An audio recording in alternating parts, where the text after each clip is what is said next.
So far we have discussed one-to-one function, onto function and a bijection. And in the last class we discussed composition of two functions. Now today I will discuss inverse of a function. A function f from a to b is said to be invertible. Invertible means the inverse of a function exists.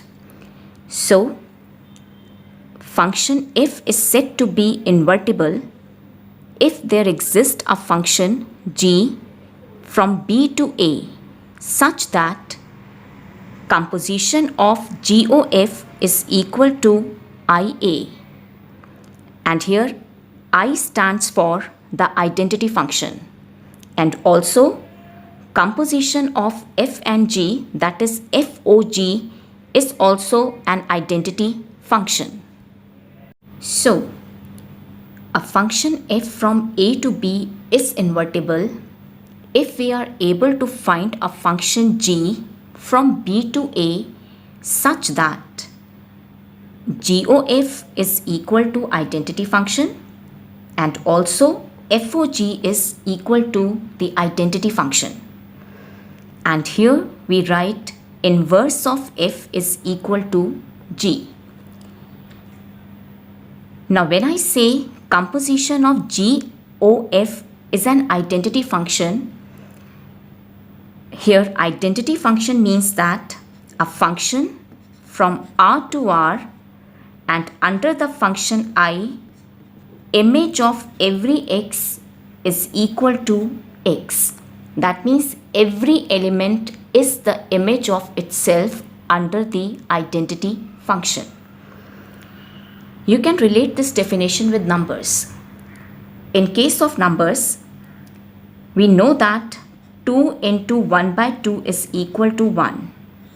Here this 1 is the multiplicative identity. So 2 into 1 by 2 is equal to 1, the multiplicative identity. So we write that inverse of 2 is equal to half, or inverse of 1 by 2 is equal to 2.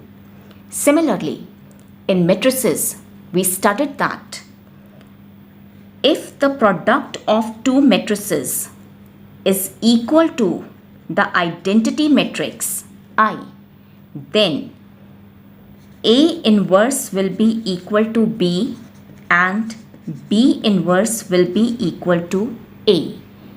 So similarly, in case of function, inverse of f will be equal to g if GOF is equal to identity function and FOG is equal to the identity function. And identity function means image of every x will be equal to x. Let's take one example. Let f be a function from a to b, where a is the set consisting of elements 1, 2, 3, b is the set consisting of elements a, b and c, and function is defined as image of 1 under the function f is b, that is f1 is equal to b, f2 is equal to a and f3 is equal to c. Now I will define a function g from b to a such that GA, that means image of a under the function g, is equal to 2. That means I have associated a under the function g with its pre-image under the function f. Look here, f2 was equal to a. So under the function f, pre-image of a was 2. So what I have done? Under the function g, I have associated every element with its pre-image under the function f. So GA is equal to 2. Similarly, GB will be equal to the pre-image of b under the function f, which is 1. So GB is equal to 1 and GC will again be equal to the pre-image of c under the function f, which is 3. So GC is equal to 3. So we have defined functions f and g. Now I will compute the function GOF. First, I'll ensure that this function is defined. For that, range of f should be a subset of domain of G. Now, range of f is clearly the set B, which is equal to the domain of the function G. So, this function is well defined. Now, image of x under the function GOF is equal to G of fx. This x should come from the domain of the function f, which is a. So domain of GOF will be a. This element will belong to the set B and G will associate an element of the set A with this element. So this GOFX will finally belong to the set A. So GOF will be a function from the set A to A defined by this. So GOF is a function from A to A. Now domain of the function GOF is A. So I will compute the image of all the points of the domain under the function GOF. So there are 3 elements 1, 2 and 3. So first I'll calculate the image of 1 under the function GOF. By definition it is G of F1. Now F1 is equal to B. So here I'll get GB and by definition GB is equal to 1. So image of 1 under the function GOF is 1. Next we take the second element. Image of 2 under the function GOF will be G of F2. Change this to bracket. Now F2 is equal to A. So here I'll get A and GA is equal to 2. So image of 2 under the function GOF is 2. Now similarly for the third element 3, image of 3 under the function GOF will be equal to G of F3. Now F3 by definition is equal to C. So I'll get here GC and which is 3. So image of 3 under the function GOF is equal to 3. Now you can see that under the function GOF, every element is the image of itself. Image of 1 is 1, image of 2 is 2, image of 3 is 3. So GOF is equal to the identity function. So I write GOF is equal to I. And here I have written A because GOF is a function from A to A. So it is an identity function on the set A. That's why I have written IA. Next I will compute FOG. First I'll check whether this function is defined or not. For that, range of G should be a subset of domain of F. Now range G will be the set A, which is definitely the domain of the function f. So this function is well defined. Now FOGX is equal to f of gx. Now this x should come from the domain of G, which is B. So domain of FOG is B. This element gx will belong to A and f of gx will finally belong to the set B. So FOG will be a function from B to B. Now I will compute the image of all the points of domain under the function FOG. Now there are 3 points in the domain of FOG, A, B and C. So under the function FOG, image of A is f of GA. GA by definition is 2, so I'll get here F2 and F2 is A. So image of A is A.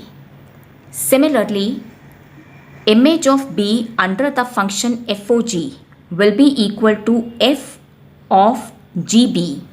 GB is 1, so I'll get here F1 and F1 is B.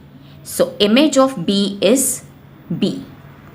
Next we have the third and the last element, which is C. Image of C under the function FOG will be f of GC. GC by definition is 3, so I'll get F3 and F3 is C. So image of C is equal to C. Now you can see that under the function FOG, every element is the image of itself. Image of A is A, image of B is B, image of C is C. Therefore, FOG is an identity function. So I write FOG is equal to I, and I write here B because FOG is a function on the set B. So here we have seen that FOG is equal to the identity function and also GOF is equal to the identity function. So composition of G and F function is an identity function. Therefore, by definition of inverse of a function, we can say that F inverse exists and inverse of F is equal to the function G. So thus, we have seen that in this example, inverse of the function f is G. Now look here. Here, f is a bijection because it is both one-to-one and onto. You can see distinct elements of the domain have the distinct images. So function is one-to-one and range of the function is B, which is equal to the codomain. Therefore, f is onto. Now f is both one-to-one and onto, therefore f is a bijection. Now because f is a bijection, therefore I was able to define this function G. While defining the function G, I have associated every element with its pre-image under the function f. That is, image of A is 2 and you can see 2 is the pre-image of A under the function f. GB is equal to 1 and 1 was the pre-image of B under the function f. GC is 3 and 3 is the pre-image of C under the function f. So while defining the function G, I have associated every element with its pre-image under the function f. Now the question is, can we define the function G in this manner if this function f is not a bijection? Let's see. Suppose I define my function as f1 is equal to A, f2 is equal to A and f3 is equal to C. Now look here. Here two different elements of f have the same image. So definitely function is not one-to-one. And also range of f will be this set A comma C, the collection of all images, and this definitely is not equal to the codomain. So range f is not equal to codomain, so function is not onto. So this function f is not a bijection. Now look here. In this case, if I try to define a function g, what will happen? GA. Remember this. Under the function g, I have associated every element with its pre-image under the function f. Now here, A has two pre-images, 1 and 2. So that means GA is 1, GA is 2. Is it possible in a function? No. Element should have a unique image in a function. So I cannot define a function g if this function f is not one-to-one. Similarly, this function is not onto because element b has no pre-image. So again, if I will try to define a function, then which element is to be associated with b? No element, because b does not have any pre-image under the function f. So if the function fails to be onto, I cannot define the function g. If the function fails to be one-to-one, I cannot define the function g. That means for the function g to exist, function f should be both one-to-one and onto. That means a function f from a to b is invertible. That means inverse of the function f will exist if and only if it is a bijection. That means if I have to check whether a function is invertible or not, I have to check whether that function is a bijection or not. Let's take one example. Consider a function f from R to the closed interval -1 to 1, defined by fx is equal to sin x. Now, if I ask you if this function f is invertible, that means I'm asking, does f inverse exist? Answer is no, because this function f is not a bijection. Reason? If I compute f pi, I'll get f pi is equal to sin pi, and we know that sin pi is equal to 0. Also, the image of 2 pi under the function f will be equal to sin 2 pi, which is again 0, because we know that sine of n pi is 0, where n is an integer. So different elements here have the same image. So function is not one-to-one, hence not a bijection. And because this function is not a bijection, so f inverse will not exist. So this function is not invertible. Right? So remember this. If f is a function from a to b, then f inverse will exist if function is both one-to-one and onto, and if f inverse exists, then f inverse will be a function from b to a. That means codomain of the function f will become the domain for f inverse, and domain of f will become the codomain of f inverse. And under the inverse function, every element y of this set will be associated to its pre-image x under the function f. That is, fx is equal to y. So under the inverse function, y will be associated to its pre-image x.